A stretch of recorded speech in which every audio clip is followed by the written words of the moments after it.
kasoo baxsaday isagaa kasoo baxsaday maqaasinkii uu kasoo baxsaday wuu soo cararay banaanka u soo cararay banaanka markuu u soo cararay dariska heleen asagoo gabgabaya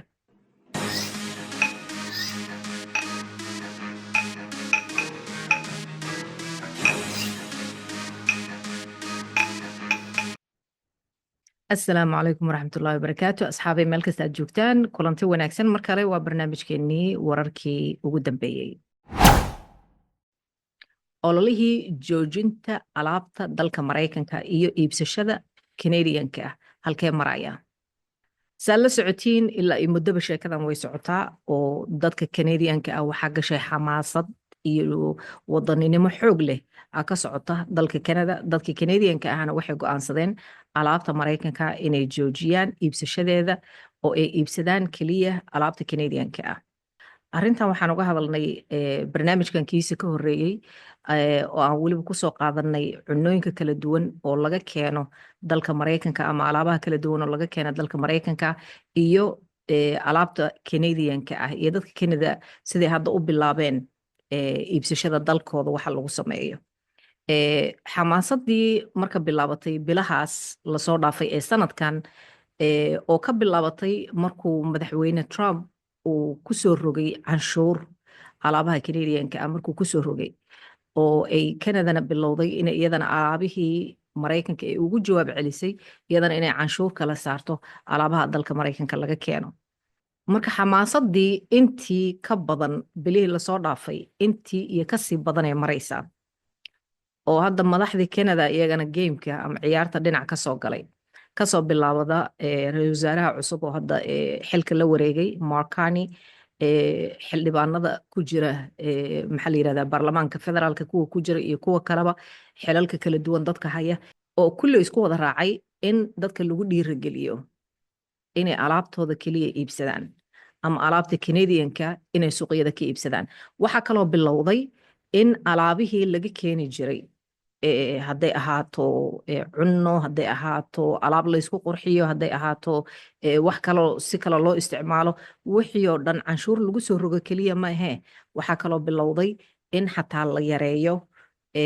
ka keenitaankii alaabtii laga qaadanayay ama laga keenayay dalka Mareykanka marka arrintan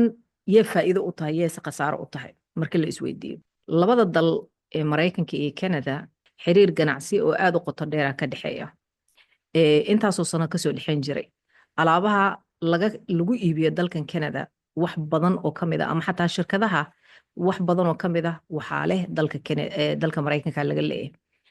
sidoo kale shirkado badan oo Canadian ah dalka Mareykanka ay ka furan yihiin marka ganacsi weyn oo labada dhinac ka dhaxeeyay arrintan hadda dhacday waxay saameyn weyn ku yeelatay ganacsiga labada dal waxaa dhacday shirkado badan oo hadda Mareykanka ah oo alaabtooda halkan suuqa ugu weyn ku haystay Canada in suuqoodii gadaal maaragtay u dhaco alaabtoodii wax iibsaday ay waayaan marka saa daraadeed dhaawac weynaa soo gaaray kuwa Canada ruuxadooda dhaawac weynaa soo gaaray alaab badan waxaa jira Canada aan lagu samaynin oo waxaa jira halkaas laga keeni jiray alaabtii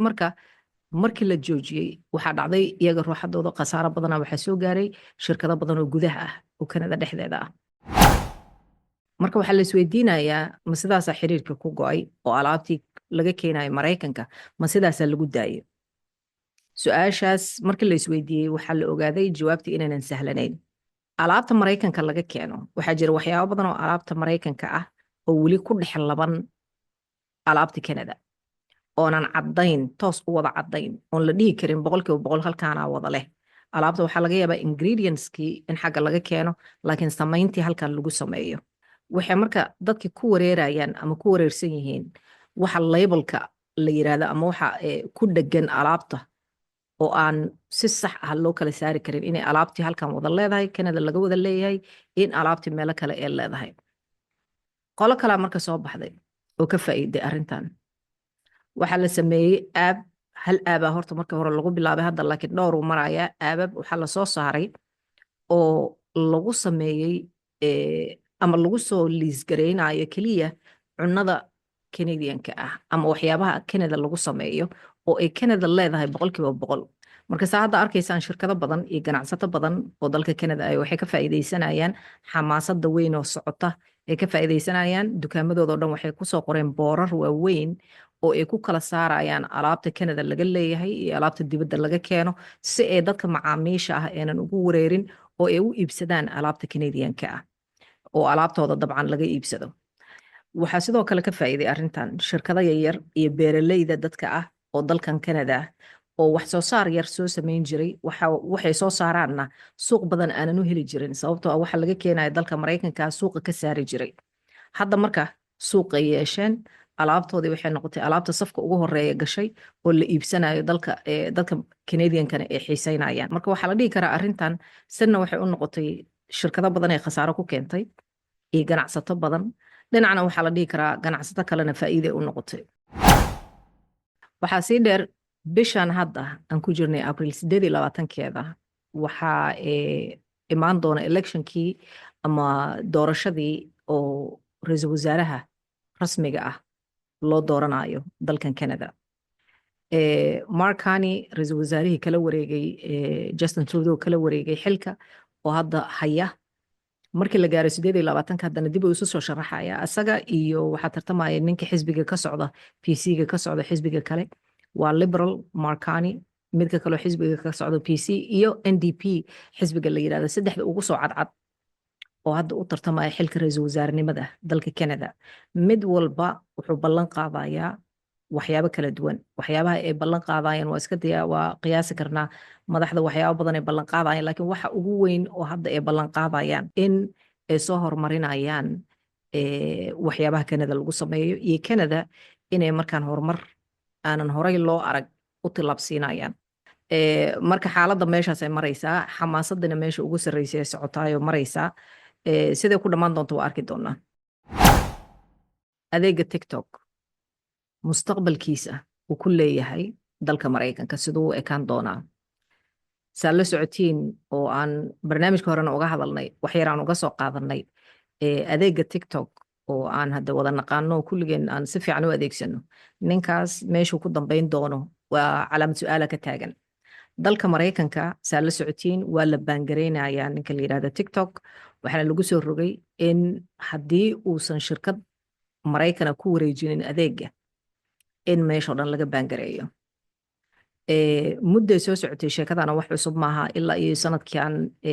kii hore la soo dhaafay ilaa iyo sanadkan laga soo gaaro waxa la isku waday ma la joojiyaa iyo ma la baangareeyaa iyo ma la daayaa la isku waday saa arkaysiin mudaharaado fara badanaa ka dhacay dalka Mareykanka oo looga soo horjeedo in la gooyo TikTok inay ka gooyaan dalka Mareykanka dad badanaa waxay u taagan yihiin maya nalagama gooynayo madaxweynahan Mareykanka oo hadda soo noqday oo mar labaad termka labaad u socdo madaxweyne Trump wuxuu sameeyay calaamasaarkiisa markay ahayd oo uu toos kula wareegay xilka bisha January ee sanadkan wuxuu yiri muddaan ugu daraaya TikTok inta laga soo helayo shirkado iibsada oo kala wareega inta laga soo helayo waxaan ugu daraaya muddadii uu ku daray waxay ku ekayd bishan hadda aan ku jirnay April ee ku ekayd 25 waxaan dhilahay 75 maalmood oo kale oo hor leh oo ugu daray oo muddo dheerays ah muddadii u dheereeyay shirkadda TikTok oo lama lagama goynin dadkii reer Mareykan baalkii ay jeclaayeen TikTok ahaa marka wuxuu leeyahay muddaan ugu daray oo 75 maalmood ah waxaan ugu sii darayaa shirkadda TikTok ama adeega TikTok inuu ka sii jiro Mareykanka inta laga helayo shirkadihii oo laga gaarayo go'aankii shirkadihii waa la helay shirkado badan u tartamaya shirkado badan iyo madax badan waxay u tartamaysaa inay iibsadaan TikTok madax badan oo ay ka mid yihiin dadka ugu sarreeya ugu lacagta badan dalka Mareykanka waxaa ka mid ah hadda ugu dambeeya dadkii ugu dambeeyay hadda soo galay gameka oo rabay inay iibsadaan Amazon ka mid ah oo waxaa ka mid ah Blackstone ka mid ah oo waxaa ka mid ah shirkad kale oo iyadana xataa waxaa ka mid ah ninka Shark Tank barnaamijka la yiraahdo ninka lacagta leh oo la yaqaano milyaneerka ah oo barnaamijka soo saara oo la yiraahdo Kevin O'Leary in la yiraahdaan jecelahay Kevin O'Leary ninkaas ruuxadiisa wuxuu ka mid yahay dadka u tartamaya in uu helo TikTok adeegaas TikTok inuu la wareego marka way badan yihiin dadka tartanka ku jira laakiin shirkaddii lahayd ama shirkadda asal ahaan leh tiktok leh oo la yidhahda ByteDance aanan weli go-aan sax ah ka gaarin ciddii ay ka iibin lahayd laakiin dadkii rabay inay iibsadaan aaday u fara badan yihiin 75 maalmoodoo loo qabtay hadda wuxuu ku ekaan doonaa juun 19 sida la sheegay juun 19 waay muddada hadda loo qabtay in ay la wareegaan shirkadaha maraykanka mid ay noqotaba mid inay la wareegto shirkad inay la wareegto tiktok oo maraykan ah muddadaas markii la gaaro haddii la heli waayo ama lagu guulaysan waayo inay shirkad maraykana ku wareegto oo adeegaas uu ku wareego shirkad maraykana haddii lagu guulaysan waayo waxaa loo badinayaa 2 arrin inay dhici karto waxaa dhici karta in madaxweyne Trump uu mar kale haddana muddo ugu daro waa laga malaysanayaa inuu saa sameeyo waxaa kaloo laga yaabaa baanka ama maaragtay in la joojiyo arrinta ah oo maxkamadaha ay gaareen inay taas ka dhabowdo oo shirkadaas meesha laga saaro ama adeega tiktok in meesha laga saaro marka inay ka jiri doonto tiktok inuu dalka maraykanka ka shaqayn doono uu ka jiri doono in kale weli calaamad su-aasha sidii u taagan tahay nin 32 jir ah arrinta la yaab kaloo dhacday waxyaabaha la yaab kalena barnaamijka waa idin kugu soo qaadanaaye nin 32 jir ah ayaa waxa uu ku xirnaa muddo 22 sano ka badan ah wuxuu ku xirnaa maqaasiin ku yaala guriga aabihiis qol ka mid ah oo maqaasiin ah waxaa lagu xiray ninkaas muddo 22 sano ka badan ah markii dambe asagaa soo baxsaday oo asagoo gabgaba ayaa waxaa laga helay wadada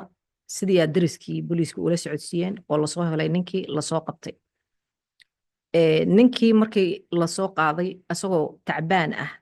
oo 22 sano meel ku xirnaa muddo 22 sano ka badan weliba meel ku xirnaa oo qol maqaasiina ku xirnaa qolkaasna qol yar oo cariiri ah uu ahaa sida la sheegay qolka uu ku xirnaa intaas waxaa sii dheerayd cunno lama siinaynin oo cunno wuxuu ku noolaa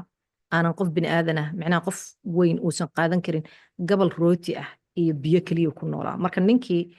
asagoo dacdaraysan oo tacbaana oo lafiya maqaar ah isbitaalkii loola orday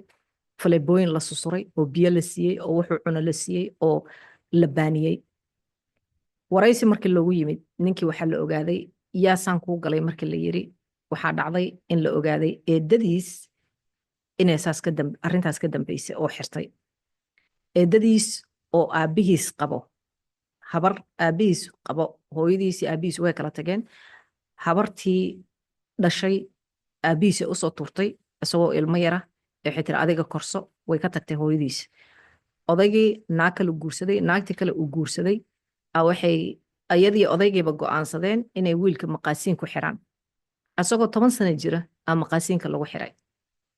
wuxuu ku xirnaa 22 sano ka badan uu ku xirnaa asagoo almost ama ku dhawaad 33 sano ku dhow laga soo baxsaday asagaa ka soo baxsaday maqaasiinkii uu ka soo baxsaday uu soo cararay banaanka u soo cararay banaanka markuu soo cararay dariska heleen asagoo gabgabaya habartii maxkamaday saaran tahay waxaa la yiri maxaa dhacay ninkan meel ugu xiratay waxaa la ogaaday horta intaanan iyada hadlin asagiyaa hadlay oo sheegay inta ciqaab ee marsiisay habartaas cunadii inay ka goysay musqul inay u diiday in asagoo 10 sano jira ee ku soo xirtay maqaasiinkaas markii hore waa bedeli jirtay dili ugu dari jirtay laakiin markuu weynaaday maqaasiinka ee ku soo xirtay wax dambe laguma darsan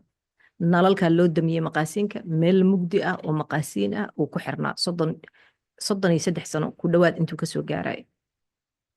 habartii maqaasiinka ku xirtay waa taas maxkamaday saaran tahay waa lala yaaban yahay waxa ay ku keentay ninkan inay meesha ku xirto aabihiis isagoo nool waxay sheegtay odayga isagoo markuu noolaa inay go'aan ku gaareen inay ninkan meesha ku xiraan oo maqaasiinkaas uu ku xirnaado odayga markuu dhintayna iyadaa waxay go'aansatay inay marka ninkan meesha ku qamiiriso awal waa la soo dayn jiray xogaa inta la soo daayo oo uu banaanka iska soo istaago kadibna lagu xiraayay meesha laakiin markii dambe odaygay dhintay ee toos habartii waxay ugu xirtay maqaasiinka sababay u ciqaabaysaa habartii markii la weydiiyey waxay tiri ani odaygaygaa go'aansanay inaan ninkan sidaan u galno odayga markuu dhintayna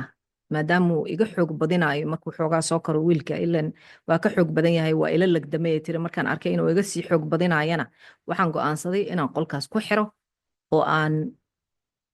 sidaas u galo habartii marka maxkamad waa ta saaran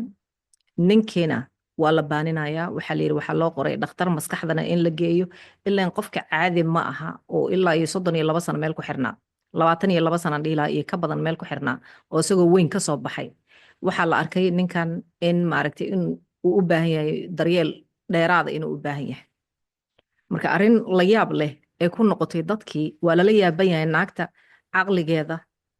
naagta waa lala yaaban yahay waxay saas u samaysay naagtan waana naagtan habartan arkaysaan mucjizada ah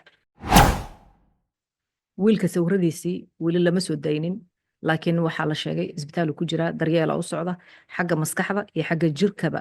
inuu daryeel u baahan yahay ninkii maskiinka ahaa waa tahay barnaamijku waa barnaamijkeenii wararkii ugu dambeeyey haddaadan horey barnaamijkan u arag kusoo dhawow waxaan kugu soo dhaweynaynaa gacmo furan mar kale iyo mar kale